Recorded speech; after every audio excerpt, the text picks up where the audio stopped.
घरों में लोगों के पानी।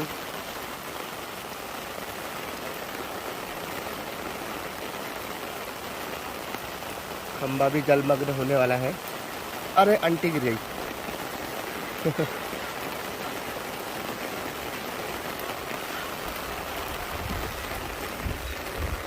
उनके घर में भी पानी घुस गया है, बुरा हाल।